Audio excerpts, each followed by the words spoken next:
Yes guys, तो आज जानेंगे बेसिकली कि स्टॉक मार्केट में आने के बाद बहुत सारा कंसर्न होता है कि हम कौन सा स्टॉक बाय करें और किस तरीके से बाय करें। क्या एक ऑप्शन होना चाहिए, क्या एक लॉजिक लगाएं कि हम एक स्टॉक को बाय करें और इसको हम लॉन्ग टर्म के लेके जाएं, या फिर ये स्टॉक हमारे लिए प्रॉफिटेबल होगा। इसमें बहुत सारे कंसर्न होते हैं और एक पर्सन के नहीं, हर किसी का कंसर्न होता है कि ऐसा कैसे हो सकता है और इसको अगर इजी करना है तो क्या वे होगा, किस तरीके से बात करनी है। बिकॉज अगर आप देखोगे तो हर कोई स्टॉक मार्केट में एंट्री ले लेता है, डीमेट अकाउंट खोल लेता है, फंड भी ऐड कर लेता है, पर जब स्टॉक बाय करने का ऑप्शन आता है तब उनको लगता है यार अभी यहाँ पे कुछ पार्ट मिसिंग है कि यहाँ पे कुछ हमें बताया जाए कि हम कौन से स्टॉक को बाय करें तो हमें हमारे लिए बेस्ट अपॉर्चुनिटी रहेगी कि हम इन द फ्यूचर अच्छा खासा इनकम कमा सकते हैं एंड साथ ही साथ एक अच्छा खासा बेनिफिट, एक अच्छा खासा कंपाउंड इंटरेस्ट हमको मिल सकता है। तो उसके लिए ना बहुत सारे कंसर्न्स होते हैं और बहुत सारे लोग क्या करते हैं कि टिप्स पे, ट्रिक्स पे, टेलीग्राम कहाँ ज्वाइन करते हैं। बट कोई दिक्कत नहीं, मैं आपको ऐसा कंसेप्ट दूंगा,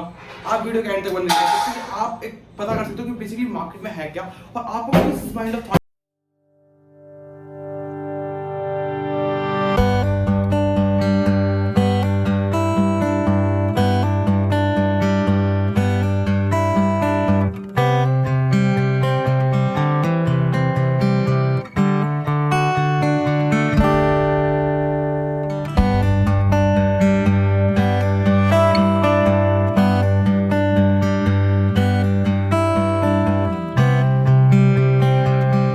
फाइनली जानते हैं बेसिकली कि मार्केट में कैसे हम अपॉर्चुनिटी ले सकते हैं, कैसी अपॉर्चुनिटी जो आती है हमारे पास वो ग्रैब कर सकते हैं मार्केट क्रैश के वक्त। साथ ही जो इन्वेस्टमेंट करते हैं तो ऐसी कौन सी अपॉर्चुनिटी देखनी चाहिए जो कि मार्केट में होती है बट लेकिन हमें पता नहीं होता तो हम उसको नहीं लेते, और साथ ही साथ हमें कम अमाउंट के साथ, कम एक इन्वेस्टमेंट के साथ, कम पैसे प्रॉफिट के साथ एक चलना पड़ता है। बिकॉज हमने सोचा होता है कि यार आज मैंने इस एक्स नंबर स्टॉक को बाय किया होता तो आई थिंक मेरे रिटर्न 30% होते एंड स्टिल जो मैंने एक्स नंबर स्टॉक को वाई नंबर स्टॉक को बाय किया है उसका रिटर्न मुझे 15% का मिला है।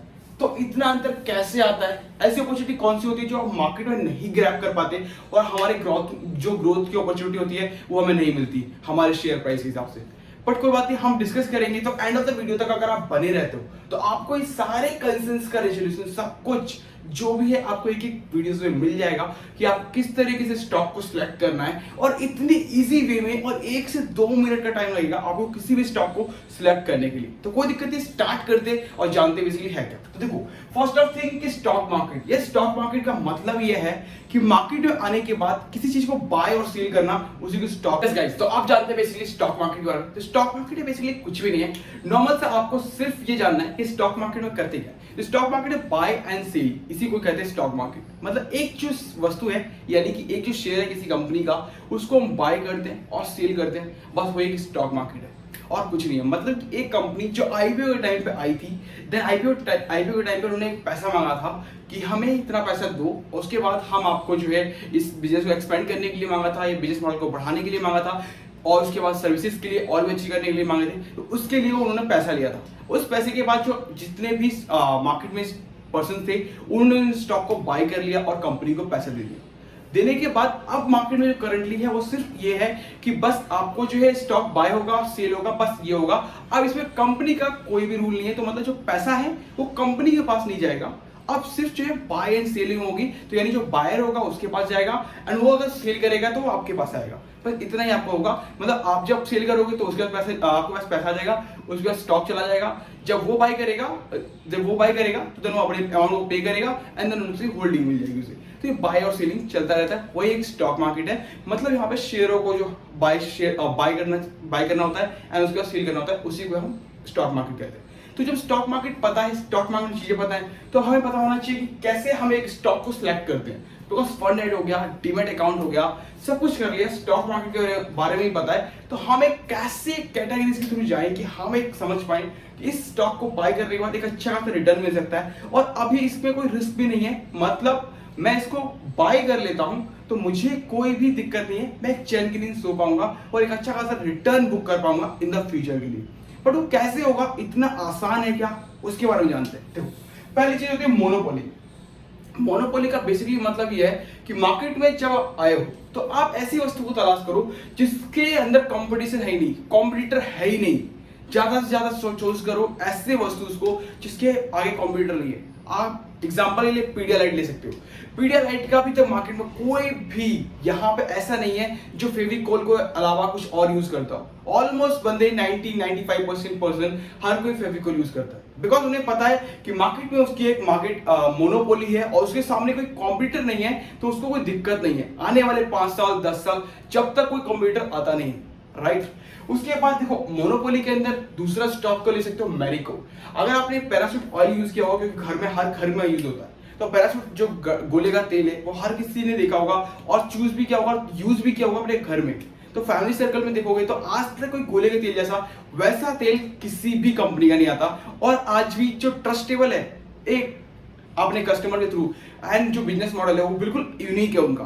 यानी कि जो अपने जो उन्होंने दिखाया है, जो उनके प्रोडक्ट में था कल, वो आज भी है और वो आज भी देते हैं। एंड साथ ही साथ उनके साथ जो कस्टमर जुड़े हुए थे और भी कस्टमर जुड़ते जाते हैं और वो आज भी चल रहा है। तो एक मोनोपोली मार्केट में कोई कॉम्पिटिटर नहीं है। तो अगर जब गोले की तेल की बात आएगी तो सिर्फ एक मैरिको आएगा, उसके अलावा दूसरी कंपनी स्टे ही नहीं करती, तो दैट्स वाई कि वहां पे कॉम्पिटिटर है ही नहीं। तो आपको ऐसे स्टॉक सेलेक्ट करने जो कि मार्केट में कंपटीशन है ही नहीं। तीसरा एग्जांपल के लिए एशियन पेंट ले सकते हो। मार्केट में भले बहुत सारी कंपनीज आ गई पेंट के रिगार्डिंग में, बट कार जब भी पेंट होगा तो भी पेंट चाहिए होगा, ठीक है। एंड अगर घर बनेंगे तब भी पेंट की नीड पड़ेगी, तो आने वाले टाइम पे पेंट की नीड पड़ेगी। बट पेंट की नीड पड़ेगी, उसमें आपको कौन सी कंपनी ऊपर मिलेगी, ये सबसे बड़ी बात होती है। सेफ एंड सिक्योर, तो वहां पे आता है एशियन पेंट का नाम, राइट। तो जब एशियन पेंट के बारे में आप बोलोगे कि सर अभी मार्केट में बहुत सारी कंपनीज आ गए हैं मार्केट में जो कि इसके बराबर की हैं और टक्कर देने के बजाय मतलब कि मार्केट में कॉम्पिटिटर आ गए, बट लेकिन मुझे ऐसा लगता है 55% का स्टेक अभी इनके पास ही है पूरे मार्केट का। तो 55% का स्टेक अभी है राइट नाउ करंटली। और भी कंपनीज हैं, पर लेकिन कंपनी अभी भी अपने ज्यादा चीजों को सिक्योर कर रही है, ज्यादा चीजों को और भी ज्यादा कस्टमर सर्विस को अच्छा कर रही है। तो मार्केट में आप कॉम्पिटिटर है, बट लेकिन उसको बीट कर पाना ये इनके अंदर है। तो जब वो बीट कर पा रहे हैं मार्केट में, चीजें कर पा रहे हैं, तो डेफिनेटली वहां पे जो कॉम्पिटिटर है वो लूज करेगा अपनी चीजों को, या फिर मार्केट में जो अभी तक इनकी वैल्यू है वो आने वाले टाइम तक, आने वाले 5 साल तक, आने वाले 10 साल तक इनकी वैल्यू रहेगी। तो हम जो एक स्टॉक सेलेक्ट कर रहे हैं एशियन पेंट के नाम से, आई थिंक वो सही होगा, बिकॉज हर ईयर के हिसाब से अगर आप देखोगे तो 20% का रिटर्न आपको हर इन तीनों स्टॉक में मिलेगा जो मैंने आपको बताया है। अगर आप देखोगे तो मैंने आपको बताया पीडियालाइट, राइट। तो पीडियालाइट के स्टॉक अगर आप चेकआउट करोगे तो भाई साहब आपको हर ईयर के हिसाब से 20% का रिटर्न डेफिनेटली डन है। आपको 20% का रिटर्न मिलेगा ही मिलेगा आपके अमाउंट पे। और अगर आपको किसी स्टॉक के ऊपर 20% का रिटर्न 20 सालों तक मिले ना, मैं कहता हूं आपका पैसा 20 गुना हो जाता है। ये समझ लो, आपका 20% का रिटर्न आपको लग रहा होगा बहुत कम है, यानी कि 100 रुपए पे आपको 20 रुपए मिल रहा है। बट आप अगर इसी 100 रुपए को 20 रुपए काउंट करोगे 20 सालों तक, तो आपका अमाउंट डबल 20 गुना हो चुका होगा। आप वो देखो, तो मल्टीपल रिटर्न्स, कंपाउंडिंग का इंटरेस्ट, कंपाउंडिंग का पावर जो होता है ना, वो आपको 5 इयर्स, आफ्टर 5 इयर्स और 10 इयर्स के बाद देखने को मिलता है, मुकाबले आपको शुरुआत के दिनों में।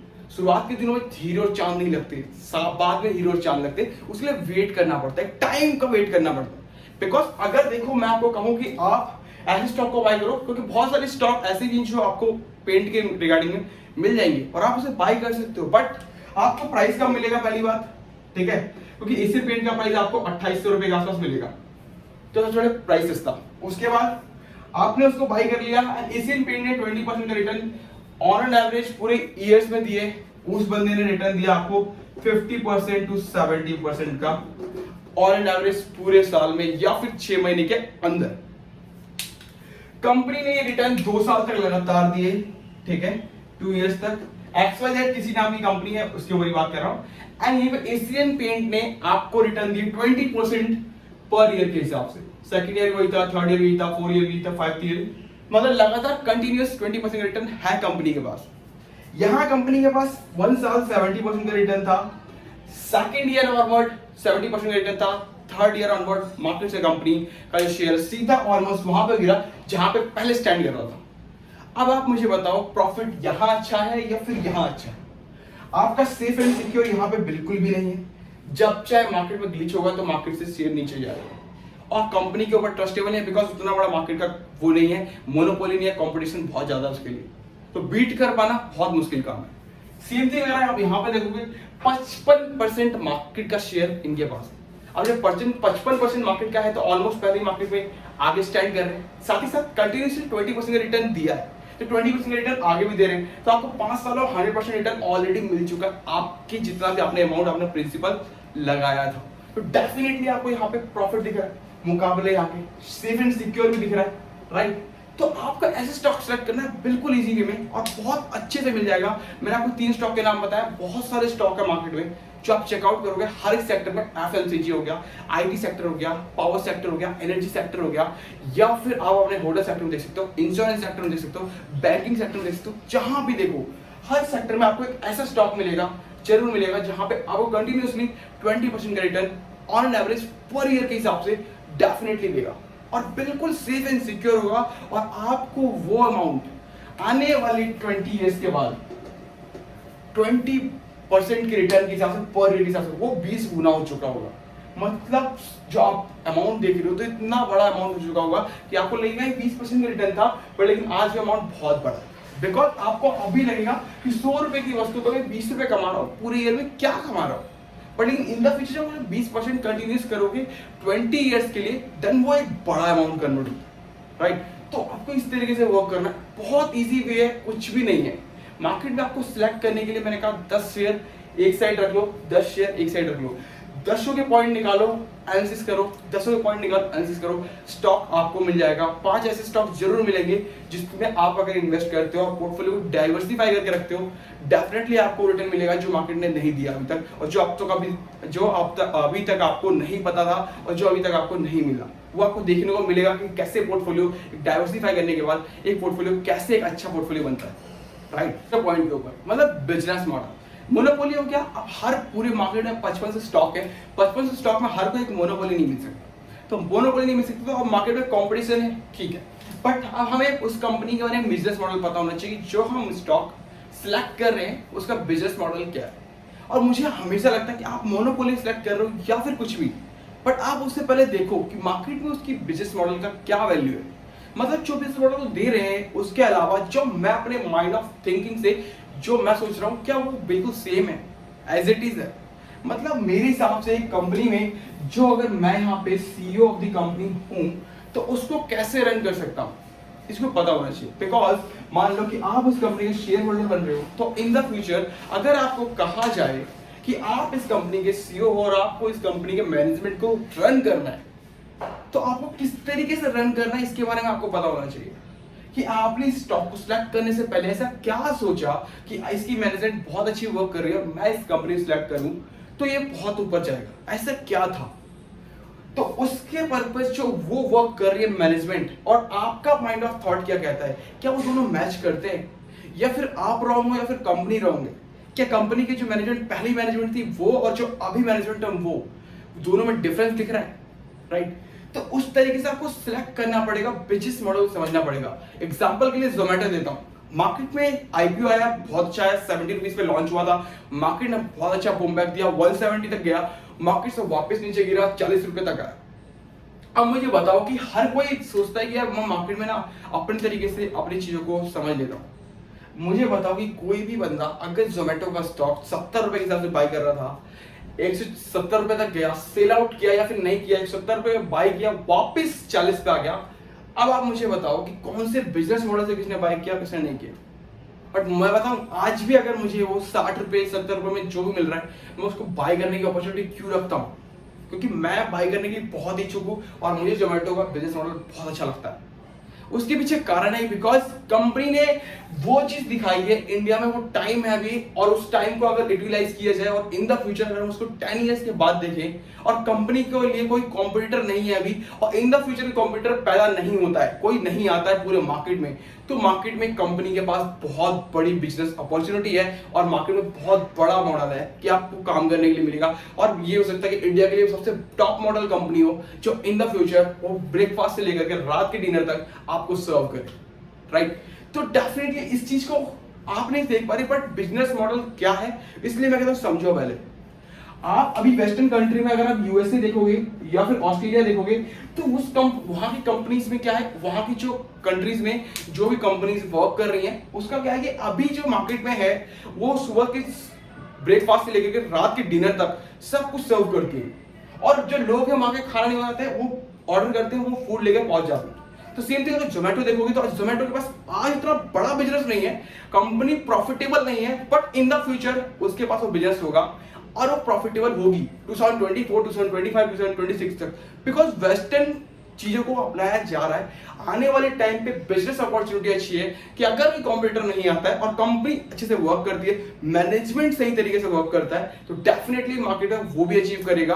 और मार्केट में जो स्टॉक है, जब कंपनी ग्रो करेगी तो स्टॉक अपने आप ऊपर जाएगा और मेरा पोर्टफोलियो अपने आप डाइवर्सिफाई होगा और पोर्टफोलियो ग्रीन में दिखेगा।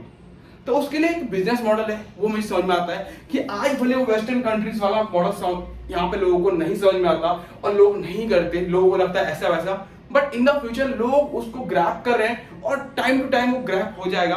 और जैसे वो ग्रैब हो जाता है देन ये बिजनेस मॉडल बहुत अच्छा वर्क करेगा। इन द फ्यूचर एक बहुत प्रॉफिटेबल बिजनेस है, राइट? बिकॉज फूड में जितना पैसा बचता है उतना कोई भी पैसा नहीं बचता।